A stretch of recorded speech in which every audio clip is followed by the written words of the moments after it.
జై శ్రీరామ్. అందరికీ నమస్కారం. వెల్కమ్ టు న్యూస్ అఖండ.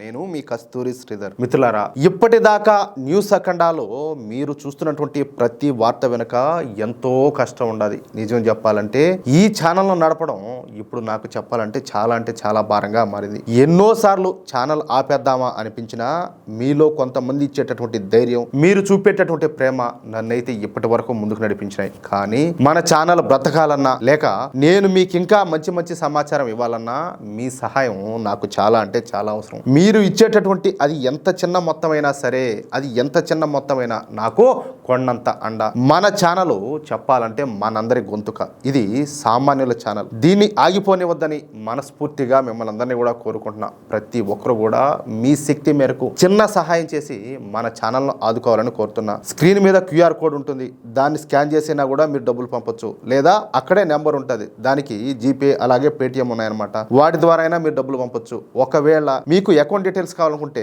కింద కామెంట్స్లో ఉంటుంది అన్నమాట అకౌంట్ నెంబరు. దాని ద్వారా అయినా కూడా మీరు పంపించవచ్చు. ఒకవేళ ఏది వీలు కాకపోతే మీకు స్క్రీన్ మీద కనిపించే నెంబర్కే వాట్సాప్ కూడా ఉంటుంది. వాట్సాప్లో నాకు ఒకసారి మెసేజ్ చేయండి. కానీ దయచేసి ప్రతి ఒక్కరూ కూడా మన ఛానల్కి సహకరించండి. ఇక్కడ యూట్యూబ్లో వచ్చేటటువంటి ఆదాయం కనీసం మన ఆఫీస్ రెంట్ కూడా సరిపోవడం. ప్రతి నెల కూడా నా మీద పడేటటువంటి ఆర్థిక భారం చెప్పాలంటే తలకాయ పని చేయకుండా చేస్తాను. ఒకవైపు ఈ కష్టం, పని ఒత్తిడి, ఇంకోవైపు ఆర్థిక భారం. దాన్ని బట్టి మీరు అర్థం చేసుకోండి నేను మానసికంగా ఎంత ఇబ్బంది పడుతున్నానో. దయచేసి ప్రతి ఒక్కరు కూడా అర్థం చేసుకొని సహకరించండి. సరే, ఇక న్యూస్ విషయానికి వస్తే, పచ్చటి పొలాలతో, పాడి పంటలతో, ఉద్యోగ ఉపాధి అవకాశాలతో, అలాగే సిరి సంపదలతో తులతూగాల్సినటువంటి పశ్చిమ బెంగాల్ హిందువులు ఇప్పుడు అత్యంత దౌర్భాగ్యపు పరిస్థితిని అయితే ఎదుర్కొంటున్నారు. ఇంతకు ముందు కమ్యూనిస్టుల మూలంగా సగం నాశనమైపోయినటువంటి పశ్చిమ బెంగాల్ ఇప్పుడు ఈ రాక్షస మాత అయినటువంటి మమతా బేగం హయాంలో పూర్తిగా సర్వనాశనం అయిపోయింది. హిందువులకు కనీసం బ్రతికే అవకాశం కూడా ఈ మమతా బేగం అయితే ఇవ్వడం లే. ఈ విషయంలోనే పశ్చిమ బెంగాల్ ముఖ్యమంత్రి అయినటువంటి మమతా బెనర్జీ నేతృత్వంలోని తృణమూల్ కాంగ్రెస్ ప్రభుత్వం పైన భారతీయ జనతా పార్టీ అలాగే ఇతర హిందూ సంఘాలు అనేక రకాలుగా తీవ్రంగా విరుచుకుపడుతున్నాయి. ముఖ్యంగా బెంగాలీ హిందువుల రక్షణ, అలాగే మతపరమైనటువంటి స్వేచ్ఛ, అలాగే రాజకీయ హింసకు సంబంధించి పలు అంశాలు ఇప్పుడు వెలుగులేకైతే వస్తున్నాయి. 2021 అసెంబ్లీ ఎన్నికల ఫలితాల తర్వాత పశ్చిమ బెంగాల్ వ్యాప్తంగా పెద్ద ఎత్తున హింస అంతా కూడా జరిగింది. భారతీయ జనతా పార్టీకి మద్దతు ఇచ్చేటువంటి హిందూ కుటుంబాలను, ముఖ్యంగా అట్టడుగు వర్గాలకు చెందినటువంటి వాళ్ళను లక్ష్యంగా చేసుకుని ఈ దాడులన్నీ కూడా జరిగినాయి. మహిళల పైన వేధింపులు కూడా జరిగినాయి. సూటిగా చెప్పాలంటే ఇది బహిరంగ రహస్యమే. ఇదేది దాచిపెట్టి చేసింది కాదు.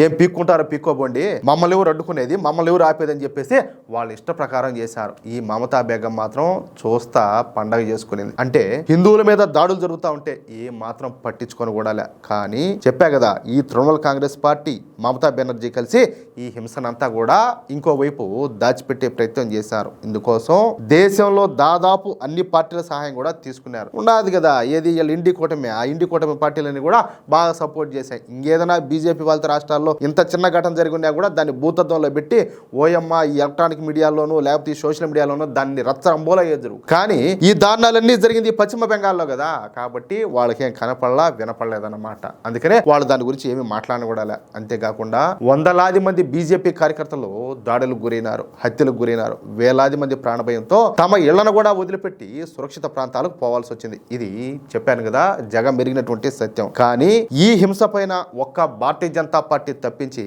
దేశంలో ఏ ఒక్క పార్టీ కూడా కనీసం స్పందించాల. అంటే ఈ మిగతా పార్టీలు మమతా బెనర్జీ అంటే అంతగా భయపడిపోతున్నాయన్నమాట. ఇకపోతే ఈ మమతా బేగం ప్రభుత్వంలో దుర్గా పూజ, నిమజ్జనం, అలాగే మొహరం ఊరేగింపులు ఒకే రోజు వచ్చినప్పుడు నిమజ్జనాలపైన ఆంక్షలు విధించి మొహరం ఊరేగింపులకు మాత్రం అన్ని పర్మిషన్లు ఇస్తా ఉన్నదన్నమాట. చూడండి, ఏం మాట్లాడాలా? సెక్యులర్ దేశం ఇది, సెక్యులర్ దేశం ఇది అంటాలే. సెక్యులర్ దేశం అంటేనో లేకపోతే సెక్యులర్ పరిపాలన అంటే ఇదే విధంగా ఉంటుంది అంటున్నా. చెప్పాలంటే ఇది హిందువుల మతపరమైనటువంటి మనోభావాలను తీవ్రంగా దెబ్బతీసింది. జగన్నాథ ఆలయ నిర్మాణం, అలాగే అక్కడ ప్రసాదం పంపిణీ విషయంలో కూడా ఈ తృణమూల్ కాంగ్రెస్ పార్టీ ప్రభుత్వం హిందూ సంప్రదాయాలను అయితే గౌరవించాల. ఈ హిందూ ఆలయాల్లో ప్రసాదాలను తయారు చేసేటటువంటి కాంట్రాక్ట్ ను ఈ మమతా బేగం తీసుకొని పోయి ముస్లింలకు ఇచ్చింది. దేన్ని కాంట్రాక్ట్ ను. ఇంతకన్నా దారుణం ఇంకోటి ఉంటుందంటయా?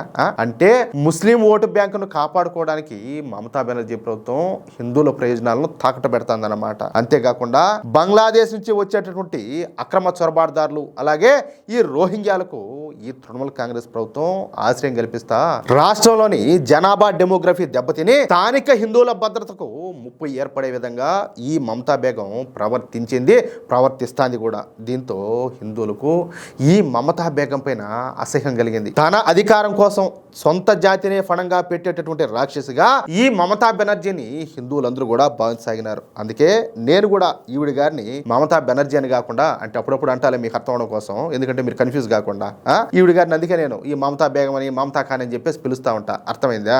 ఇక ఎన్నికల సీజన్ అయితే వచ్చేసింది.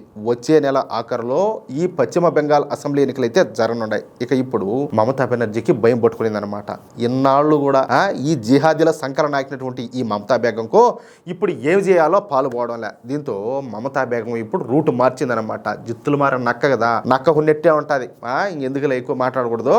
సరే, తనకేదో హిందువుల మీద అంతా ప్రేమ ఉన్నట్టు, వాళ్ళ మీద ఏదో ప్రేమతో పొడుచుకొని వచ్చినట్టు, తానేదో హిందువులను కాపాడుతున్నట్టుగా ఇప్పుడు కలరింగ్లు కటింగ్లు అన్ని కూడా ఇచ్చింది. ఈ సందర్భంగా మొన్న జరిగినటువంటి ఒక ర్యాలీలో ఈ మమతా బేగము బెంగాలీ హిందువులను ఉద్దేశించి మాట్లాడతా, నేను నా పార్టీ అధికారంలో ఉన్నాం కాబట్టే మీరంతా కూడా క్షేమంగా ఉండారు. ఒకవేళ మేము లేకపోతే ఒక ప్రత్యేక వర్గం, అర్థమవుతుందా, ఒక ప్రత్యేక వర్గం మిమ్మల్ని ఒక్క క్షణంలో అంతం చేస్తుంది అని మాట్లాడింది. ఇక్కడ ఆవిడ గారి ఉద్దేశం ఏంది? మేము అంటే తృణమూల్ కాంగ్రెస్ ప్రభుత్వం ఇక్కడ ఉన్నాం కాబట్టే మీరందరూ కూడా బాగుండారు అని అర్థం. మీరంటే ఎవరు?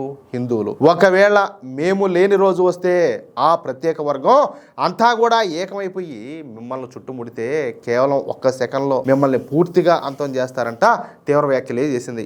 ఈవిడ గారేనా ఇన్ని రోజులు పశ్చిమ బెంగాల్లో హిందువులను కాపాడిందా?